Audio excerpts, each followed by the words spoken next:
दक्ष बहुत खुश खुश सा रहने लगा था और ये अनिकेत ने भी महसूस किया था, लेकिन कुछ कहा नहीं। कई बार खुद की ही नजर लग जाती है। दूसरी तरफ अमिता और दक्ष की आपस में बहुत बनने लगी थी। रिद्धि ये देखकर कभी कभी चिढ़ भी जाती थी। एक दिन अमिता किचन में कुछ बना रही थी, तभी रिद्धि वहाँ आ जाती है। अरे माँ, कितनी अच्छी खुशबू आ रही है, क्या बना रही हो? दक्ष ने बताया था कि उसे नारियल के लड्डू बहुत पसंद है, वही बना रही थी। वाह, मजे है नवाब साहब के, हर कोई खिदमत में हाजिर रहता है। और आप एक बात बताइए, इतना क्या आपको उसमें अच्छा लग गया? मैं तो इतने दिनों से काम कर रही हूँ, मुझे तो ऐसा कुछ नहीं दिखा। अमिता हंसते हुए बोलती है, अच्छे खासे लड़के को बदनाम कर रखा है तुमने, कितना समझदार है। समझदार? और वो, आपकी तबीयत तो ठीक है ना? बुखार तो नहीं चढ़ गया आपको? अमिता उसकी तरफ देखकर मुस्कुराने लगती है और नाम में सिर हिलाती है। रिद्धि बने हुए लड्डू में से एक लड्डू उठाने लगती है कि अमिता जी उसे रोक देती हैं। उसके लिए बनाए हैं, कल उसे दे दूं, उसके बाद खाना। सीरियसली? रिद्धि बच्चों की तरह मुंह बनाकर कहती है, मैं जा रही हूँ, थोड़ी देर और खड़ी रही तो मुझे जरूर बुखार चढ़ जाएगा। वो वहाँ से चली जाती है और अमिता जी उसे देखकर हंसने लगती हैं। अगले दिन लोकेशन साइट पर सब पहुँचते हैं और अपने अपने काम पर लग जाते हैं। लंच ब्रेक में रिद्धि अमिता के साथ उसके क्लासरूम में बैठी हुई थी। चलिए माँ, जल्दी से टिफिन खोलिए, बहुत तेज भूख लगी है। अमिता जी बार बार दरवाजे की तरफ देख रही थी। थोड़ा सा रुक जा, फिर शुरू करते हैं। क्यों, क्या हुआ? और आप ये दरवाजे की तरफ बार बार क्यों देख रही हो? कोई आने वाला है क्या? तब तक उसे दक्ष आता दिखता है। अरे ये बैल यहाँ क्यों आ रहा है? पक्का सींग मारेगा, चैन से लंच करना भी मुश्किल है। अरे तुम ऐसे कैसे बोल रही हो? अरे मैं उससे बोल रही हूँ, बैल को बैल ही बोलूंगी ना, आप एਵੇਂ टच्ची हो रही हैं। तब तक दक्ष वहाँ आ जाता है। मुझे आने में देर तो नहीं हो गई? रिद्धि धीमे से बोलती है, आई ही क्यों? कुछ कहा तुमने?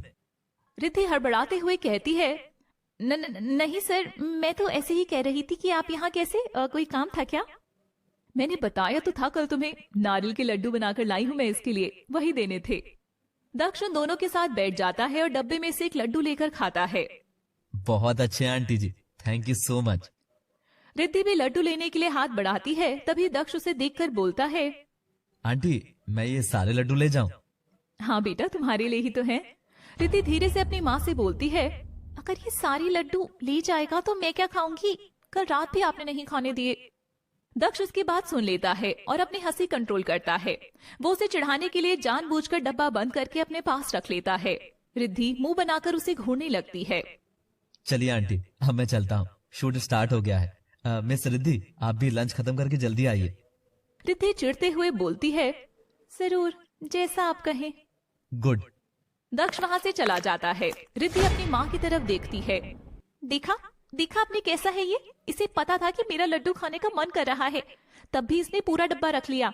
आउट ऑफ कर्टसी भी नहीं पूछा कि कहीं मेरा मन तो नहीं है खाने का। देखना, हजम थोड़ी ना होंगे इसे मेरा मन मारकर। वो बच्चों की तरह मुंह फुला लेती है। ओहो बाहरी लड्डू, तभी मैं सोचूं कि तुम इतनी अच्छी कहानी कैसे लिख लेती हो। अगर डेली सोप होता तो पूरा एक एपिसोड लड्डू पर निकल जाता। चिढ़ो मत, चलकर तुम्हारे लिए भी बना दूंगी। रहने दीजिए, उसी के लिए बनाइए आप। हाँ, ये कहकर वो वहाँ से चली जाती है। अमिता उसे ऐसे देखकर मुस्कुराने लगती है। पैकर के बाद दक्ष अपने घर पहुँचता है। वो अपने बेड पर बैठकर मुस्कुरा रहा था, तभी अनिकेत वहाँ आते हैं। क्या बात है, आज सूरज इस कमरे से कैसे निकल आया? अरे पूछिए मत, आज उसका चेहरा देखने लायक था। किसका? वही रिद्धि। रिद्धि, उसकी मम्मी से मेरी बहुत बनने लगी है ना, वो ये देखकर इतना चिढ़ जाती है कि पूछो मत, शक्ल देखने लायक होती है उसकी। वो उन्हें सब बताता है और हंसने लगता है। मैं फ्रेश होकर आता हूँ। ओके। दक्ष वहाँ से चला जाता है और अनिकेत कुछ सोचकर मुस्कुराने लगते हैं। अगले दिन शूटिंग नहीं थी, इसलिए रिद्धि सीधे ऑफिस पहुँचती है। वो जल्दी में जा रही थी, उसका ध्यान नहीं गया और वो अनिकेत से टकरा जाती है। अक्सर कहानियों में देखा है कि हीरो हीरोइन आपस में टकराते हैं। बॉलीवुड ने तो यही सिखाया अब तक, लेकिन तुम तो मुझसे ही टकराती रहती हो बेटा। ये कहकर वो हंसने लगते हैं। I am really sorry sir, मैं देख नहीं पाई। कोई बात नहीं बेटा। वैसे दक्ष बता रहा था कि तुम्हारी मॉम भी शूटिंग लोकेशन के पास आती हैं। जी, वो वहाँ लोगों को पढ़ाने आती हैं। दैट्स ग्रेट, काफी तारीफ कर रहा था उनकी। रिद्धि मुंह बना लेती है। जी, काफी पन्ने जो लगी है दोनों की। अनिकेत हल्का सा चढ़ाते हुए बोलता है, वैसे गुस्सा तो बहुत आता होगा तुम्हें। मतलब माँ तुम्हारी और टीमिंग किसी और के साथ हो रही है। रिद्धि जोश में आकर बोलती है, वही तो, मम्मी मेरी और मैं ही साइडलाइन हो गई हूँ आजकल। अनिकेत उसे हैरानी से देखने लगता है। रिद्धि भी जोश जोश में बोल जाने के बाद थोड़ा होश में आती है। नहीं सर, वो मेरा मतलब था। अरे नहीं, यू आर एब्सोल्युटली राइट। ये कोई बात हुई, लेकिन अब किया क्या जाए कि चीजें बैलेंस हो जाए। एक काम हो सकता है, अगर उनकी टीम बन रही है तो इधर हम दोनों टीम बना लें। व्हाट से? रिद्धि उन्हें हैरानी से देखने लगती है। अरे ऐसे क्या देख रही हो? दक्ष तुम्हें तुम्हारी माँ के साथ मिलकर चढ़ाता है तो हम दोनों मिलकर उसकी टांग खींचेंगे। रिद्धि खुश हो जाती है। ठीक है, thank you uncle, I mean sir. Uncle is better. Okay uncle. शाम को ऑफिस से निकलने में रिद्धि को देर हो जाती है। वो ऑटो का वेट कर रही होती है, तभी अनिकेत और दक्ष आ जाते हैं। अरे रिद्धि, क्या हुआ? Any problem? नहीं अंकल, बस ऑटो का वेट कर रही थी। रिद्धि के मुंह से अंकल सुनकर दक्ष हैरानी से देखने लगता है। ये सर अंकल कब से हो गए? जब से मैम आंटी हो गई। दक्ष मुंह बनाकर उसे देखता है। रिद्धि उसे ऐसे देखकर चिढ़ाने के लिए मुस्कुराती है। चलो बेटा, हम छोड़ देंगे तुम्हें। न उसकी, ठीक है अंकल, थैंक यू। वो कार में बैठ जाती है और दोनों रिद्धि के घर के बाहर पहुंचते हैं। रिद्धि कार से उतरती है। आप अंदर आइए ना अंकल, दक्ष की तरफ देखकर बोलती है। आप भी चलिए सर। नहीं, हमें देर हो रही है। हाँ बेटा, हम किसी और दिन आएंगे, पक्का। ठीक है। वो लोग वहां से चले जाते हैं। रिद्धि खुश होते हुए अंदर आती है। क्या हुआ, आज तो बहुत खुश लग रही हो तुम। हाँ हो तो। कोई खास वजह? हाँ, आज उस सकड़ू का मुंह देखने लायक था। आपके सामने इंप्रेशन जमाकर बड़ा चढ़ाता था मुझे, लेकिन आज उसके डैड मेरी टीम में आ गए। अरे मम्मी, शक्ल देखने लायक थी उसकी। अब चिढ़ा के दिखाए मुझे।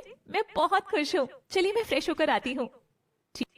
रिद्धि वहां से चली जाती है। अमिता उसे यूं देखकर मुस्कुरा रही थी। अमिता जी खुद से कहती है, मेरा दिल कहता है एक दिन ये नोकझोंक बहुत गहरे रिश्ते में बदलेगी। देखते देखते 6 महीने निकल जाते हैं। दक्ष और रिद्धि के बीच की टशनबाजी में कोई कमी नहीं आई थी, लेकिन शायद उनके बीच एक रिश्ता पनपने लगा था, जिसकी उन्हें खुद ही कोई खबर नहीं थी। दक्ष के मन में जो औरतों को लेकर एक चिढ़ थी, वो भी काफी फीकी पड़ने लगी थी। फिल्म की शूटिंग भी लगभग खत्म होने पर आ गई थी। रोज की तरह आज भी रिद्धि शूटिंग लोकेशन के लिए निकल रही थी, तभी अमिता जी उसके पास आती हैं। रिद्धि, आज मैं वहां नहीं आ पाऊंगी। क्यों माँ, कोई काम था आपको? गेस करो। बताइए ना। हमने जो नाइट स्कूल खोलने का प्रपोजल दिया था वो पास हो गया है। आज उसी का पेपर वर्क करने जाना है। सच? कांग्रेचुलेशंस माँ, आई एम सो हैप्पी। वो उनके गले लग जाती है। चलो अभी तुम जाओ, तुम्हें लेट हो रहा है, ध्यान से जाना। हाँ। वो खुशी खुशी वहां से चली जाती है। उसे शूटिंग लोकेशन पर पहुंचने में थोड़ी देर हो जाती है। दक्ष पहले से वहां था और बहुत गुस्से में लग रहा था। रिद्धि उसे ऐसे देखकर खुद से बोलती है, इसे क्या हुआ? बड़े दिनों बाद इसका वही पुराना रूप दिख रहा है। दक्ष रिद्धि को आते हुए देख लेता है। आइए आइए, वेलकम मैम। क्या हुआ सर, आप ऐसे क्यों बात कर रही हैं? कुछ नहीं हुआ, बस आज जिस लड़की का लास्ट शॉट होना था वो नहीं आई और न ही फोन उठा रही है। सर हो सकता है कोई प्रॉब्लम हो गई हो। रियली? फोन क्यों बनाया गया है? एक बार कॉल करके इन्फॉर्म कर सकती है ना। दक्ष रिद्धि के सामने फिर से उस लड़की को फोन मिलाता है, लेकिन इस बार भी उसका फोन स्विच ऑफ आ रहा था। वेरी गुड, अभी तक तो सिर्फ रिसीव नहीं हो रहा था, लेकिन अब तो स्विच ऑफ आ रहा है। तुम्ही सिलेक्ट किया था ना उसे। अरे पर। Just shut up. मैं भूल कैसे गया कि लड़कियों का तो काम ही है धोखा देना। दक्ष गुस्से में वहां से जाने लगता है कि तभी उसे वो लड़की आती दिखती है। Sorry sir. What sorry? काम मिल गया है, शायद इसलिए कदर नहीं है। सर मेरी माँ की सुबह से अचानक से तबीयत खराब हो गई थी, तो उन्हें हॉस्पिटल लेके गई थी। फोन नाम की चीज होती है ना, इन्फॉर्म कर सकती थी। सर हड़बड़ाहट में फोन घर पर ही छूट गया। अभी अभी उन्हें एडमिट करा कर आ रही हूँ। हॉस्पिटल में बस मेरा छोटा भाई है इस वक्त। शायद फोन भी बंद हो गया हो, उसमें बैटरी बहुत कम थी। ये कहते कहते उस लड़की की आंखों में आंसू आ जाते हैं। दक्ष रिद्धि की तरफ देखता है और कहता है, इनके जो भी शॉर्ट्स हैं पहले वो ले लो और इन्हें फ्री कर दो। रिद्धि हाँ में सिर हिला देती है। दक्ष उस लड़की से कहता है, अगर किसी भी तरह की हेल्प चाहिए तो you can tell me. Thank you sir.